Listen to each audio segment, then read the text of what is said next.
The subcompact crossover SUV segment is one of the most hotly contested segments in the country today, with bangers left and right. Would Hyundai ever stand a chance with this one right here? What's going on, guys? Roy Robles here from Zigwheels.Ph, and yes, I've been waiting for this day for quite some time now because I get to review this, the 2023 Hyundai Creta GLS. Don't call this a mini Tucson.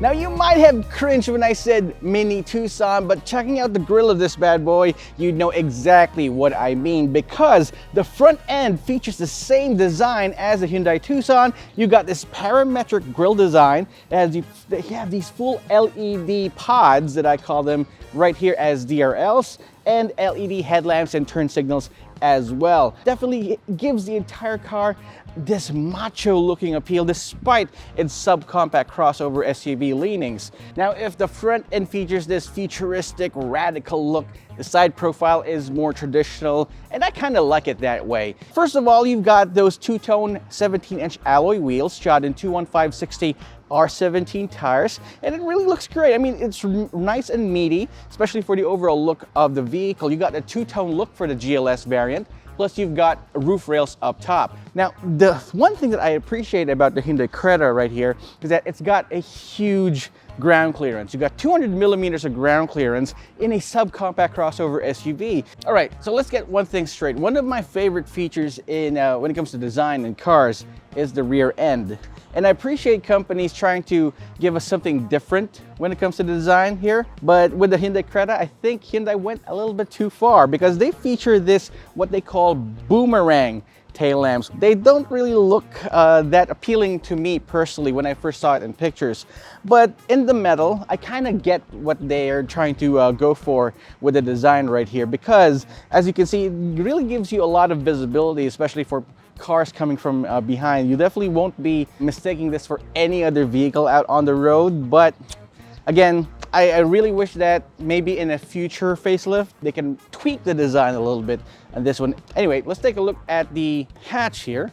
This is the top of the line GLS variant, but it does not have power tailgate, which is fine, especially in this segment. Opening up the rear hatch gives you access to all this space inside. As you can see, we have all our camera equipment right here with space for a lot more. Plus the floorboard is actually made of this hard plastic material, which I really appreciate, because you can actually load heavier items right here. Plus the loading height isn't that bad. Isn't that high as well, because you can just put all your stuff in here without any problems. If you need even more space, you can actually fold those rear seats down. They fold in a 60/40 split configuration. All right, so that's enough about the exterior. Let's take a look at the inside and see what's what about this amazing yet kind of controversial looking subcompact crossover SUV. All right, so inside the Hyundai Creta, I was actually quite pleasantly surprised of what I found here. First of all, you've got this nice leather-wrapped steering wheel, and you've got complete buttons on both sides of it. The steering wheel is nicely weighted. It's got this completely adjustable four-way system that adjusts for both reach and brake, so you're able to achieve your optimum driving position. You've got this nice seat that is adjustable right here. You can adjust the height, and you can move it forward and back, and you can even lean forward as well. All right, the seats though are they may look soft because of the leather material that you have on it, but they're actually quite firm. Now, I'm not sure if this is just because it hasn't been broken into quite just yet, but yeah, it's kind of hard. But it is supportive. I gotta say, it's supportive, but it could use a little bit more cushioning if you ask me. Right here on the gauge cluster, the digital gauge cluster has specific themes that is actually linked to the different drive modes, and you can even customize it as well. You got this huge touchscreen infotainment system, and it does come with Apple CarPlay and Android Auto. It blasts tunes through 4 speakers, which is really nice actually. But for you guys out there who are more particular when it comes to sound, you might want to upgrade that. Now, speaking of the center console, I really don't have any problems with the overall system. It's very responsive, like I said.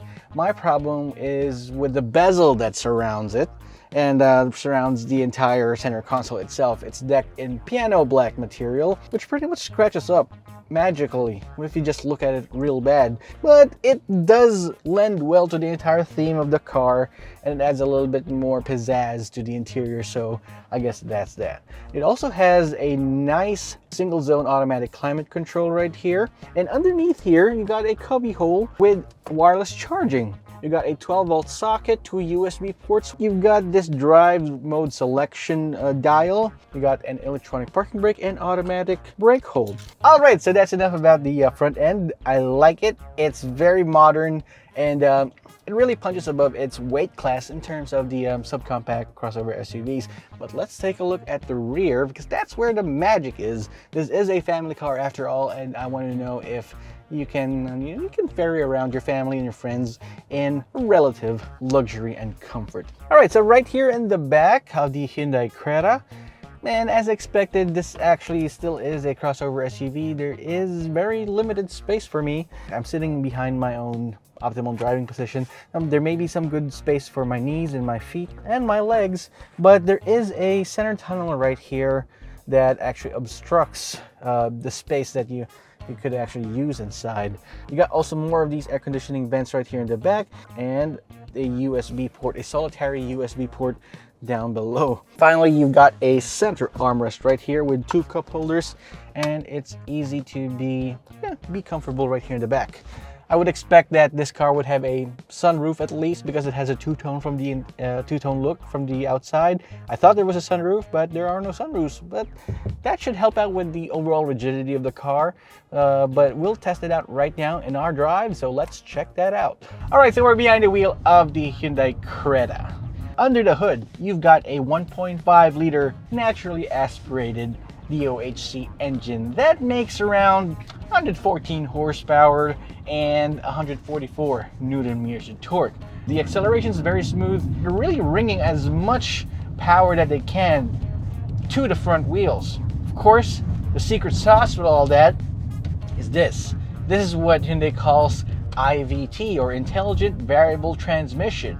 Well, basically it's a CVT, but I like how they've implemented it in this car. It's smooth, and it actually feels a lot like a normal automatic transmission, and a good one at that. So suspension wise, you got a standard McPherson struts up front and a torsion bar rear suspension right there in the back. It's really good. It does its job, but take this canyon carving or going through corners really aggressively, you will feel that body roll. Even in the slow corner right here, I still feel body roll. Let's talk about NVH levels in the Hyundai Creta. Even though they've got some motorcycles passing by, well, I can still hear them, but they're pretty much muted. Plus the engine noise isn't that bad. Even though we're accelerating, I can still barely hear them from the inside of the cabin. We were actually filming this car, and I tried to be on the other vehicle trying to film this ride, and I can actually hear it from the outside. But once I'm inside, it's actually not that bad. Fuel economy for the Hyundai Creta in the city, dig this, 10 kilometers per liter. If you encounter heavy traffic, that's down to 9 kilometers per liter in heavy traffic. And that's crazy. And once you get on the highway, oh boy, 18 to 19 kilometers per liter out on the highway isn't far from the realm of reality in the Hyundai Creta. These days, with gas prices being as volatile as they are, you want to have a daily driver that's reliable, that's a good performer, and has a great fuel economy like the Hyundai Creta. All right, so let's talk about safety features in the Hyundai Creta. So you got your usual stuff. You've got your airbags, you got your ABS with the electronic brake force distribution. But guess what?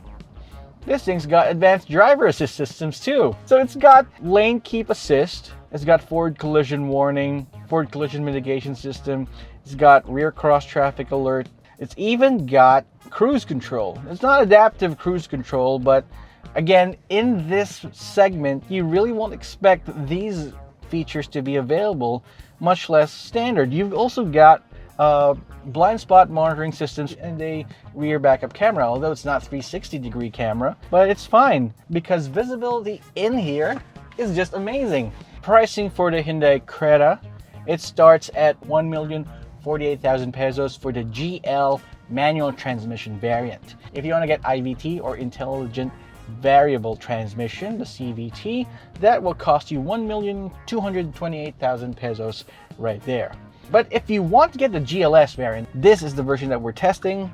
It's got everything that we've discussed right here, and that is available at 1,388,000 pesos. Now, give you my final thoughts about the Hyundai Creta. The Hyundai Creta is one of the most compelling offerings from Hyundai of late. Even though it's not turbocharged, it sure gives you a lot of bang for the money, even though you might consider it to be in the same price tag as those aforementioned turbocharged crossover SUVs, because you also have advanced driving assist systems. Plus, Hyundai's created some sort of enough cachet over the years to be known as a trusted and reliable brand and reliable car maker. So yes, you got build quality, you've got the safety features, you've got the performance, you got the space, and the safety. Again, I can't say this enough, you got the safety features, the advanced safety features right here.